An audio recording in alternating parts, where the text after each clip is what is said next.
Muy buenos días, buenas tardes o muy buenas noches a las personas que estén escuchando este podcast. Bienvenidos a mi podcast. Mi nombre es Yasmina Arevalo, soy estudiante de farmacia de tercer semestre de la Universidad Nacional de Colombia.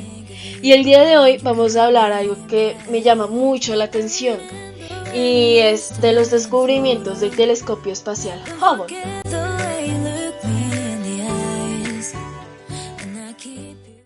Bueno, pero antes de hablar de los descubrimientos del telescopio, vamos a hablar de un personaje bastante importante que fue un hito para la astronomía actual, para la astronomía del siglo XX, que marcó un antes y un después en la astronomía y que gracias a todos los aportes que hizo en la astronomía, es que las personas que realizaron el telescopio decidieron rendirle homenaje poniéndole su apellido. Vamos a hablar de Edwin Hubble. Pero bueno, ¿quién fue Edwin Hubble? Bueno, este señor fue el encargado de abrir las puertas a una nueva era de la cosmología gracias a la ampliación y el perfeccionamiento que llevó a cabo de estudios realizados por colegas y predecesores. Al igual que Newton y otros colosos de la ciencia, este genio también iría a hombros de gigantes. Y bueno, Edwin Hubble nació en 1889 en una ciudad llamada Marshfield, Missouri. Y pues fue el tercero de una familia de 8 hermanos. Su padre, quien se llamaba Powell Hubble, fue un abogado especializado en seguros, estricto y puritano. Siempre vio con recelo las aspiraciones astronómicas del muchacho. Pero bueno, a nuestro querido Edwin le pasó algo que de seguro a muchos chicos también les pasó, y es que sus familiares querían que pues este joven siguiera con la empresa familiar. En este caso pues su papá quería que así como él su hijo estudiara derecho. Pero pues por desafortuna del papá y para fortuna de Edwin, Edwin logró una beca en la Universidad de Chicago para estudiar matemáticas y astronomía. Eso sí, tuvo que decirle a su papá, vea, yo no pasé a derecho y mientras paso a derecho voy a estudiar esta carrera y ya cuando pase a derecho pues estudio derecho. Efectivamente, eso sí tuvo que pasar por lo menos 2 años, ya iba por lo menos en cuarto semestre de la carrera. Edwin logró otra beca, que esta vez era para ser ayudante de laboratorio del reputado profesor Robert Millikan, futuro premio Nobel. Pero en este punto de su vida logró una beca para Oxford, Inglaterra, para estudiar Derecho. Y pues Edwin se fue a Inglaterra, pues ahí obtuvo el título de jurisprudencia y aprovechó para aprender literatura inglesa y español. En Oxford recibió la noticia de la muerte de su padre y pues ya ningún motivo personal le impedía ya dedicarse por completo a la astronomía. Y pues ya se regresó a su país, obtuvo una nueva beca que le permitió investigar en el observatorio Yerkes de la Universidad de Chicago. Y pues era el mejor del momento, o sea, era el mejor observatorio en ese momento a nivel mundial. Edwin se especializó en fotografía y observación estelar y pues en 1917 leyó su tesis doctoral, una investigación fotográfica de las nebulosas difusas sorprendente. Gracias al perfeccionamiento técnico de sus observaciones, Edwin suministró una gran cantidad de datos que ayudarían a otros expertos a precisar la localización de aquellos cuerpos celestes.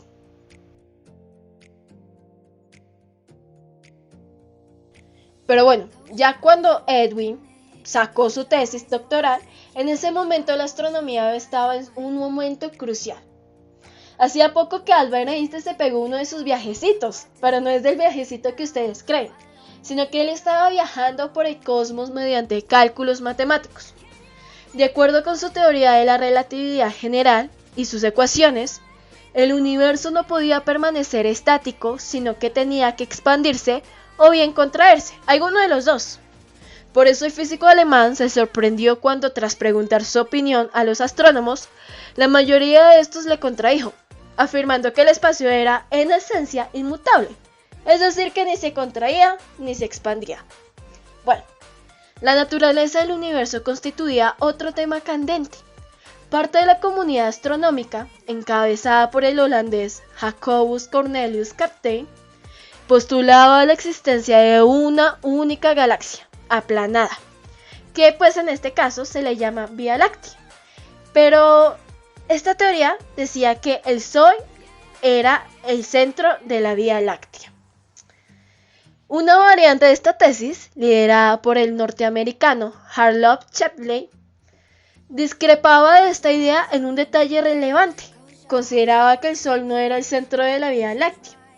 Poco antes de la Primera Guerra Mundial, Shapley había ideado un sistema para medir a qué distancia se hallaban unos cúmulos globulares, conjuntos esféricos compuestos de miríadas de estrellas, y pues este descubrió que no se ubicaba alrededor del Sol, sino en torno a una región distante de nuestra galaxia, en dirección a la constelación de Sagitario. Por ello supuso que la zona en la que orbitaban esos cuerpos era en realidad el verdadero centro de nuestra galaxia. El Sol no podía ser ombligo del sistema galáctico, sino una estrella alejada de aquel. En el lado opuesto de la balanza se posicionaron los astrónomos del Observatorio Lick, en la cima del monte Hamilton de California. Defendían la teoría de un universo compuesto no por una, sino por incontables galaxias, dispersas por lo que el poeta John Milton había denominado el salvaje abismo. ¿Qué hipótesis era la correcta? La respuesta a este enigma tendría varios padres. Pero bueno, en este punto, pues ustedes se dan cuenta que pues para lo que hoy creemos y para lo que la humanidad se ha dado cuenta, pues ha tenido que pasar por varias etapas con varios científicos. Y pues bueno, a mediados del siglo XIX, el filósofo Auguste Comte se había detenido a pensar cómo ejemplificar el conocimiento inalcanzable y concluyó que la composición de las estrellas era el mejor exponente. Pero a los 3 años de su muerte, los físicos le llevaron la contraria. Descubrieron que podían averiguar la constitución química de las estrellas, así como los planetas, analizando sus líneas espectrales, la distribución de la frecuencia de la luz emitida mediante un espectrograma.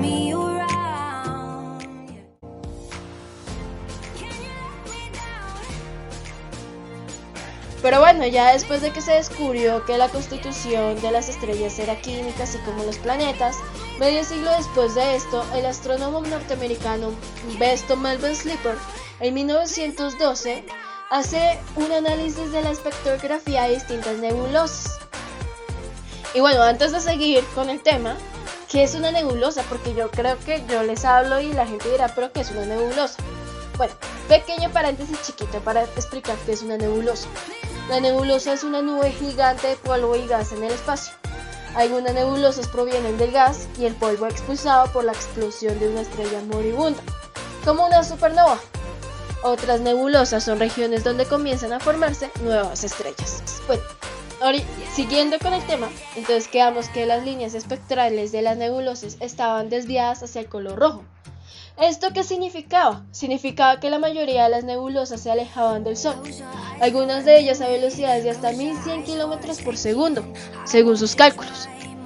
Hubble, en este momento, volvemos a hablar de Hubble, había quedado tan fascinado con el trabajo de Slipper que se propuso ampliarlo, según su dominio en la observación estelar. Y pues en 1919 se incorporó al equipo investigador del Observatorio Solar del Monte Wilson, en Los Ángeles, equipado con el mayor telescopio reflector de la época, el Hooker. Tras años de meticulosas observaciones en 1924, Hubble obtuvo 2 excelentes placas fotográficas de una nebulosa espiral que los astrónomos habían ubicado en la constelación de Andrómeda, la M31. Pero Hubble, empleando las técnicas de Shapley para medir distancias, ya habíamos hablado de Shapley, espero que se acuerden, descubrió que en realidad la M31 se hallaba a 1 millón de años de luz de distancia de la Tierra. Ush, o sea, ¿se pueden imaginar? Entonces pues ya obviamente estaba fuera de los límites de la Vía Láctea, por lo que se trataba de otra galaxia. Una de las grandes incógnitas astronómicas ya había sido revelada. Pero bueno, ustedes ya se han dado cuenta que, por ejemplo, ya que anteriormente se hablaba de que solo había una galaxia, ya Hubble ya había marcado un hito en la astronomía descubriendo que no había solo una galaxia, sino que había otra. Pero esta fue una de las primeras contribuciones que hizo Hubble a la ciencia, y la segunda, podría decirse, surgió de su amistosa colaboración con Milton Humason. Este astrónomo empezó a trabajar en el observatorio del Monte Wilson como mulero, o sea, como nada más y nada menos que mulero, transportando las piezas de telescopio a la cima del monte. Sin información académica, pero inteligente y habilidoso, pues con los años se reveló con una magistral técnica en espectrografía que incluso, mucho mejor que la de Hubble, descubrieron que pues el espectro lumínico de casi todas las galaxias estaba desplazado hacia el rojo. Para lo que más les llamó la atención fue que cuanto más alejada de la Tierra estaba una galaxia, mayor era su velocidad de recesión. Es decir, ya no había otra segunda galaxia, había más galaxias. Y pues tras del hecho, a medida que pues estas galaxias estuvieran más lejos de la Tierra, pues tenían una mayor velocidad de recesión. Y pues así lo indicaba la mayor cercanía de sus líneas espectrales al rojo. Hubble y Humason probaron que las galaxias se alejan de nosotros a una velocidad proporcional a la distancia que nos separan entre ellas. Es la ley de Hubble-Lemaître, o sea, tampoco sé cómo se pronuncia, yo le digo Lemaitre, la que dio la razón a Einstein al demostrar que el universo se expande. Listo, entonces ya se resolvió también lo de Einstein.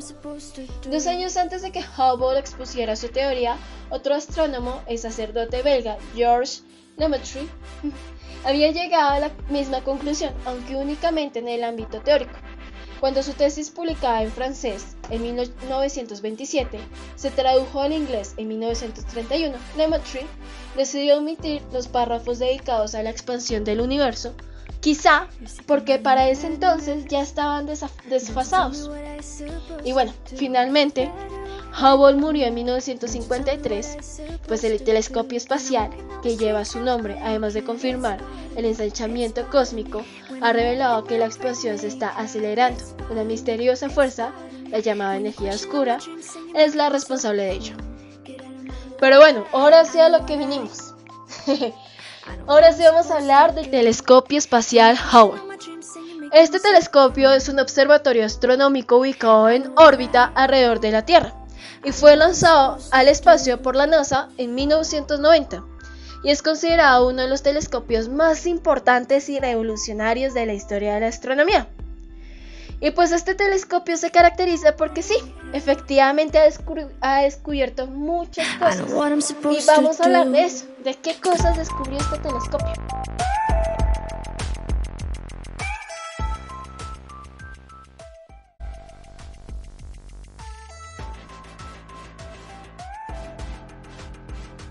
Bueno, una de las cosas más importantes de que el telescopio Hubble ha descubierto ha sido los agujeros negros supermasivos. Y bueno, pero ¿qué es eso? Me dicen, Jasmine, ¿qué es eso? Bueno, no es que yo no sepa mucho, pero lo que entiendo es que un agujero negro supermasivo es un objeto extremadamente denso y compacto, con una masa que puede ser millones o incluso miles de millones de veces mayor que la del Sol. Estos agujeros negros se encuentran en el núcleo de la mayoría de las galaxias, incluida nuestra propia galaxia, la Vía Láctea. El telescopio Hubble ha proporcionado evidencia directa y observacional de la existencia de agujeros negros supermasivos y ha permitido a los astrónomos estudiar su comportamiento y su influencia en las galaxias que los albergan. Algunos de los descubrimientos y contribuciones notables del Hubble en relación con los agujeros negros supermasivos, incluyen movimientos estelares, discos de acreción, chorros y emisiones de radio. Y pues son cosas un poquito complejas de entender. Por ahora quedémonos con que el descubrimiento y estudio de agujeros negros supermasivos con el telescopio Hubble ha sido fundamental para nuestra comprensión de la formación y evolución de las galaxias, así como para investigar los fenómenos astrofísicos extremos que ocurren en sus cercanías. Bueno, algo que también es bastante importante es que este telescopio descubrió discos formadores de planetas. El telescopio Hubble corroboró la teoría de la formación de planetas mediante discos de polvo y gases que se crean alrededor de las estrellas jóvenes. En un principio la unidad celeste no tiene características discernibles, pero poco a poco sus elementos comienzan a unirse formando grupos de materias que constituyen los futuros planetas.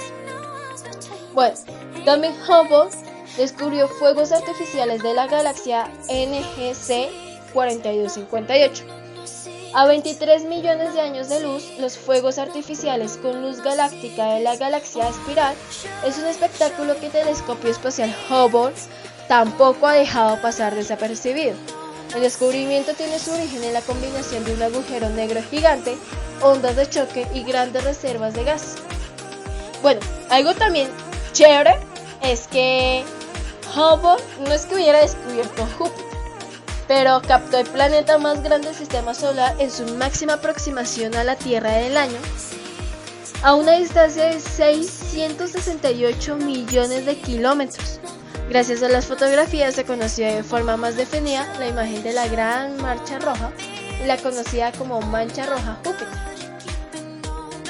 Por otro lado, también el telescopio Hubble descubrió la nebulosa de Orión. En enero de 2006, la Advanced Camera for Surveys, en sus siglas en inglés ACS, el telescopio captó la nebulosa de Orión. Es la región formadora de estrellas más cercanas de la Tierra, a unos 1400 años luz. En ella se crean nuevos sistemas planetarios y estrellas, y el acercamiento de Hubble con sus imágenes supone una gran ayuda para comprender los procesos que tienen lugar en su interior. También, algo que descubrió fue Plutón y el baile de sus lunas. Debido a las imágenes enviadas por el aparato que muestran las propiedades dinámicas y físicas, los astrónomos Mark Showalter y Douglas Hamilton fueron capaces de deducir detalles de la configuración orbital y luminosidad de las lunas. Bueno, hablando un poquito más de qué más descubrió el telescopio Hubble, también podemos decir que hay algo de química. Por fin, hablemos de algo de química. La química de la exploración de las atmósferas. Hubble inició el estudio de planetas extrasolares y actualmente es capaz de analizar la composición química de las atmósferas de planetas que orbitan otras estrellas. Otra cosa que logró el telescopio Hubble es la relación entre las galaxias, es decir, gracias al trabajo del telescopio se ha podido investigar en relación a los efectos que produce la interacción y fusión entre las galaxias, procesos a los que se transportan grandes cantidades de gas y polvo desde los discos de las galaxias hasta sus regiones centrales.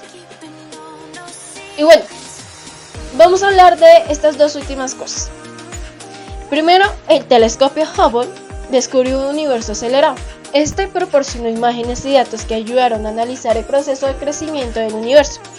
Hoy en día somos conscientes de que este se expande un 9% más rápido. Y por otro lado, vamos a tener una vista de una galaxia cuando el universo tenía 700 millones de años. El conjunto de galaxias Hubble 1689 pudo observarse a través del telescopio.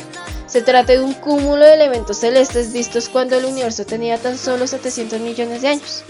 ¿No les parece esto increíble? Y bueno, me gustaría quedarme hablando más de los descubrimientos de Hubble, pero también, siendo sinceros, me interesé mucho también por la vida de Edwin Hubble. Pero espero que lo hubieran disfrutado, espero hacerme entender, que me hubiera hecho entender. Soy Yasmín Arevalo y pues nada, que sigan teniendo un buen resto de día.